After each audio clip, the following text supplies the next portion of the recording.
Bem-vindos ao canal da Igreja Presbiteriana Manaim. Eu sou o pastor Ricardo e esse é mais um Pensamentos de Fé.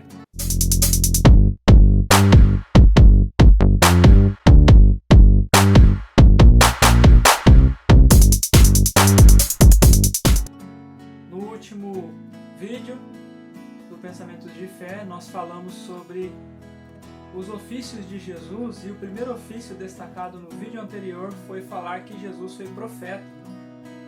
Hoje nós daremos continuidade e falaremos então que Jesus, além de ter sido profeta, aquele a qual veio trazer a revelação divina ao seu povo, ele mesmo sendo a própria revelação de Deus, nós vamos falar um pouquinho também que Jesus foi sacerdote.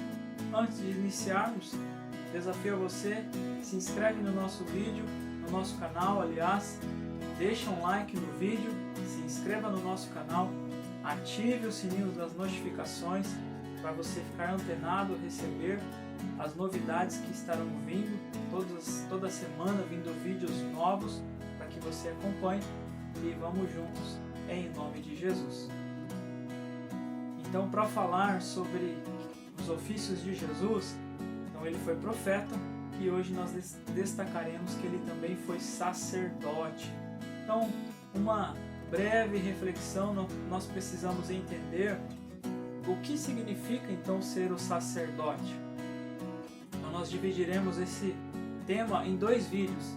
No primeiro de hoje nós daremos ênfase ao que seria então o ser um sacerdote.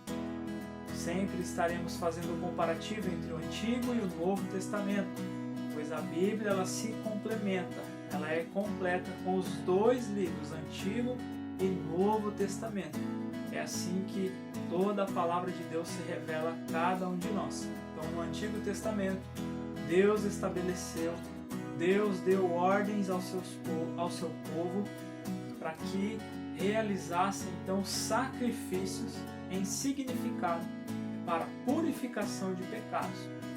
Então era necessário que fossem sacrificados animais e através do sangue deste animal, o sangue aspergido deste animal, simbolizava a purificação do pecado do povo. E era assim, e quem poderia realizar este sacrifício? Era o sacerdote ou o sumo sacerdote. Como que era feito isso? O povo se reunia. Então havia ali o tabernáculo, o templo onde o povo se reunia. E somente poderia ter acesso a Deus da mesma forma que Deus falava apenas com os profetas e profetisas, como nós vimos no vídeo anterior. Agora Deus age, aquele que pode ter acesso a Deus, somente o sacerdote ou o sumo sacerdote.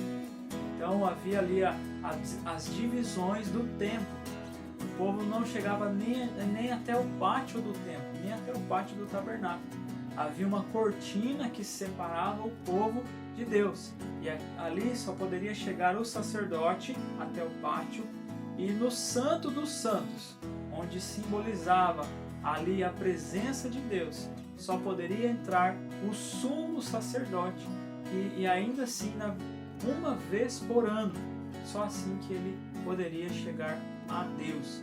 Então Jesus, ele também é um sacerdote, porque Jesus ele significa então aquele que faz a ligação do povo para com Deus. Então, se no Antigo Testamento nós tínhamos a figura do sacerdote e do sumo sacerdote, a qual simbolizava, representava o povo até a presença de Deus, onde eles tinham a responsabilidade de levar até Deus o sacrifício dos animais, aspergir o sangue dos animais, simbolizando a purificação dos pecados de todo o povo que ficava então atrás daquela cortina. Havia então uma separação.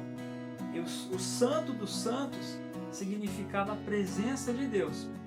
Então só o sumo sacerdote chegava até essa presença, só ele tinha autoridade para estar nessa presença, ainda assim uma vez por ano.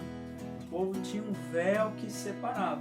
Então agora Jesus, ele é o sacerdote, Jesus é o sumo sacerdote, porque além de nos reconciliar, de de nos levar até a presença de Deus, que antigamente havia ali uma separação através deste véu.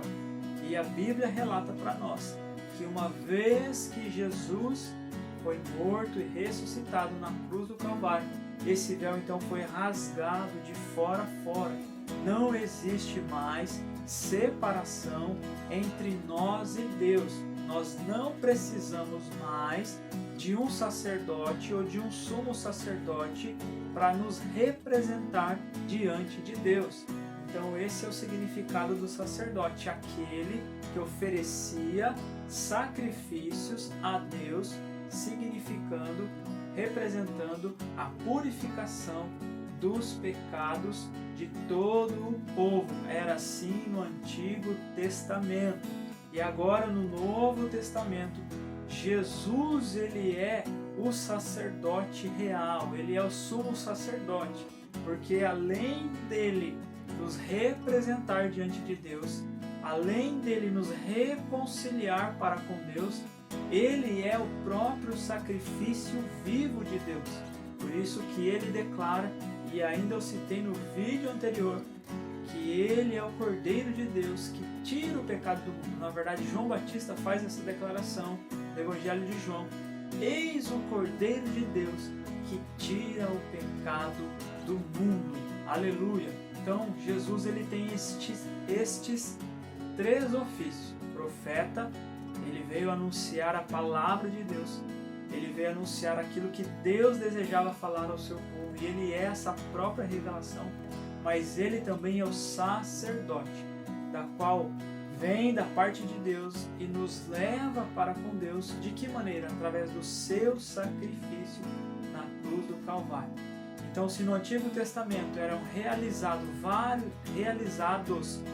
vários sacrifícios para que o povo tivesse a purificação dos pecados, agora Jesus, sendo o sacerdote dos sacerdotes, sendo o sumo sacerdote vindo da parte de Deus, ele faz o sacrifício eficaz por todo o tempo. Não há, depois que Jesus assume a forma de servo, a forma de escravo, se transforma em homem, mesmo sendo 100% Deus, ele foi 100% homem. Então ele realiza o sacrifício vicário, o sacrifício que purificou, que libertou eu e você do pecado, mas é um sacrifício eficaz. Então, se lá no Antigo Testamento havia uma realização de sacrifícios, seja anual ou não, mas tinha uma continuidade, porque o povo sacrificava animais, sacerdotes, sumos sacerdotes sacrificavam os animais, e o povo continuava pecando, o povo continuava desobedecendo a Deus. E essa é a nossa realidade de hoje. E Deus, em sua infinita graça, em sua infinita sabedoria, já sabia de tudo isso, que nós, em nossa natureza humana, jamais conseguimos cumprir a lei, jamais conseguimos obedecer ao Senhor. Então Deus não quer sacrifícios, mas o que Deus quer é um coração puro, agradável na presença dele. E então, em toda a história, desde a criação do mundo e tudo, Deus já sabia que ele teria de enviar o seu Filho para intervir na história do ser humano, sendo o sacerdote aquele que vai representar o povo diante de Deus. Mas é ele também, além de ser o sacerdote, ele é o sacrifício vivo de Deus, da qual ele se entrega, porque Deus já sabia que o povo não adiantava sacrificar, porque havia o sacrifício dos animais, mas os pecados continuavam, o povo não se libertava, e essa é a nossa natureza. Então Deus já sabia de tudo isso, sendo conhecedor de todas as coisas, que haveria de um justo morrer por um injusto, e foi isso que Jesus realizou na cruz do Calvário. Então o único sacrifício perfeito, da qual não precisa ser repetido, da qual não precisa ser mais feito nada para ser salvo, é o sacrifício de Cristo Jesus. Feito nada, eu quero dizer, não nenhum sacrifício humano, mas sim que o que é preciso ser feito para ser salvo é reconhecer o nosso Senhor Jesus, confessá-lo diante dos homens como nosso Senhor e Salvador e crer de coração que Ele ressuscitou dentre os mortos. É isso que o texto de Romanos Romanos capítulo 10, versículos 9 e 10, está dizendo para todos nós. Então, além de ser profeta, Jesus também foi sacerdote. Ele representou diante de Deus o povo, mas não apenas representou. Lá no Antigo Testamento, o sacerdote ele apresentava um sacrifício. Jesus não apenas apresentou um sacrifício, mas ele mesmo foi este sacrifício. E esse sacrifício é perfeito. Uma vez que ele fez, todos nós agora que o reconhecemos, confessamos a ele como nosso Senhor e Salvador, nós temos salvação, nós temos vida eterna. Aleluia, a ele toda a honra, toda a glória e todo o louvor. No próximo vídeo, ainda assim, falaremos sobre o Cristo como sacerdote. E nós daremos ênfase um pouquinho melhor sobre este sacrifício, a qual significou a purificação de todo o pecado, através do seu sangue, do seu corpo traspassado na cruz do Calvário. Desafio você a ler os evangelhos, a conhecer a história de Jesus. Continue conosco, compartilhe esse vídeo. Próxima semana, próximo dia, interaja, entenda cada tema que será trazido aqui, para que você seja edificado e cresça em nome de Jesus. Receba então o nosso abraço, fiquem na paz. Amém e amém.